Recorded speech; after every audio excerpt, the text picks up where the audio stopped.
And now, it's time for another Dice Tower review. Steamrollers is a train route building game by Mark Garrett. This is one that came out at Essen 2015, as you can see, in a small limited edition, but it's also going to be out in a better edition this coming year. So I like train games. Let's take a look at this one and see how it plays.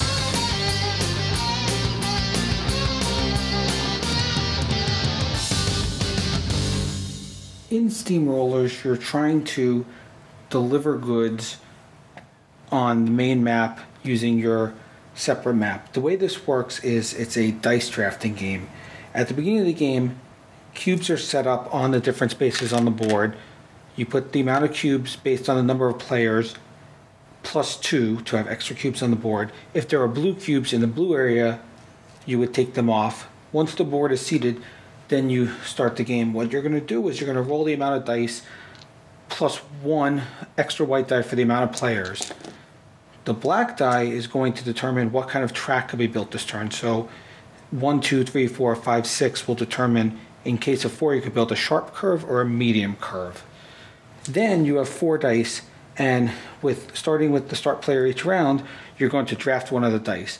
With the dice, you have a few things you can do, and they're all done on your player board here.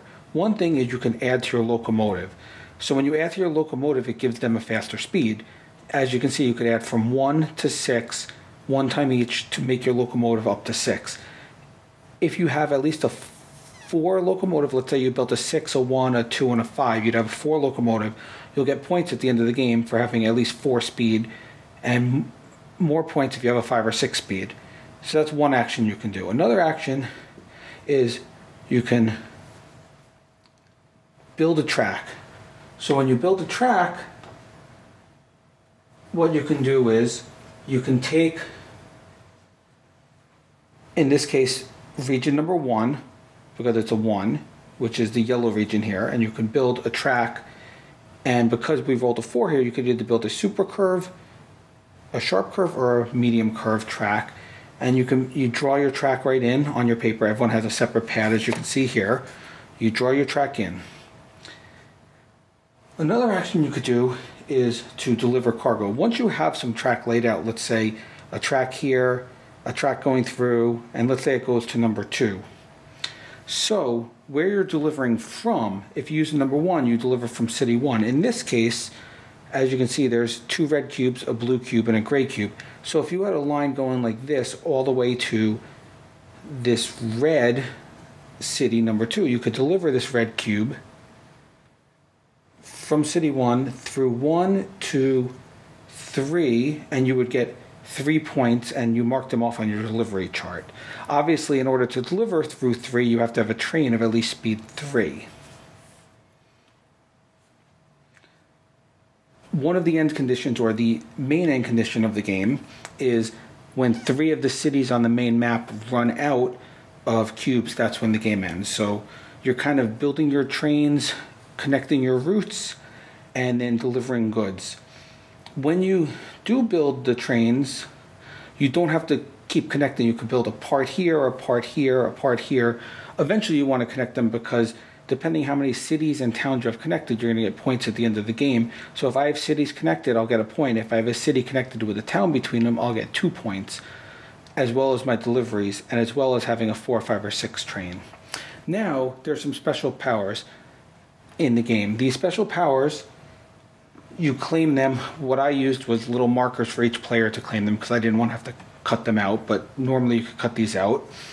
And there's an A side and a B side. I'll just go through what the A side does to give you an idea. If you roll a 1 as your last action on a turn, you can take this and you can say, I now have this a one-time use. It comes to you, but you can't use it till the next turn. You have one turn where you hold it, and the next turn you use it. So in this, you can take a die and make it any side. In this one, you can use 2 dice in a turn instead of 1 die. That's why you roll 1 die plus the amount of players. In here, instead of using the number for the supply point, you could use it as a delivery point. So I could use the number 1 as a delivery and deliver from this number 5 to the number 1. Here you can use one infinite locomotive no matter what your locomotive speed is. Here you could plus or minus 1 to the die. And here you can build any kind of track regardless of what the black die was rolled. Now there's also, as you can see, pluses and minuses on each of these, because at the end of the game, depending on what of those you control, either the infinite ones that you hold until someone else rolls the same number and takes it from you, or the one-shot ones, you're going to get points for that as well, either positive points or negative points. The infinite ones will give you negatives, the one-shots will give you positives. Now the interesting thing about these is you get them for a turn where no one can steal them, but then in a future turn, the very next turn, if you don't use it, then someone else, if they roll the same number, they could take that from you if you haven't used it. Or if it's an infinite, they could take it from you. So again, you're trying to build the routes, connect them, and eventually when 3 cities run out, that will determine the end of the game.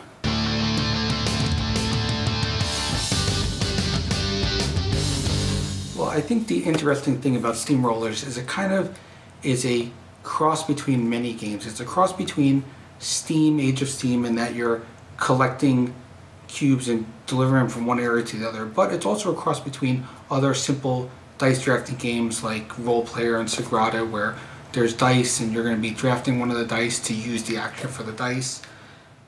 There's also variable maps, so you can play on hard level where there's some impenetrable crossing areas where you have to really plan your routes a little better, and it's got a little bit of 18x with the route building. It's a nice, quick, simple game. Plays pretty quick. It's a nice, light dice rolling / pick up and deliver game. I like it. I think it fits in a good area of the train game section for people who want a lighter style game and not something heavy.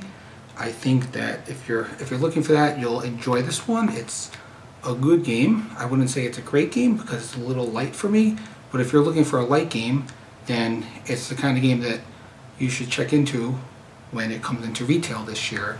And it's one that I would probably give an awesomeness rating of 6.2. Thanks so much for watching the Dice Tower videos. Find more great videos and reviews, as well as our top-rated audio podcast at Dicetower.com. You can also find other great shows at Dicetowernetwork.com. I'm Eric Summerer, and you've been watching The Dice Tower. The Dice Tower is sponsored by Cool Stuff Inc., where you can find great games for great prices. Cool stuff in stock. Check them out at CoolStuffInc.com.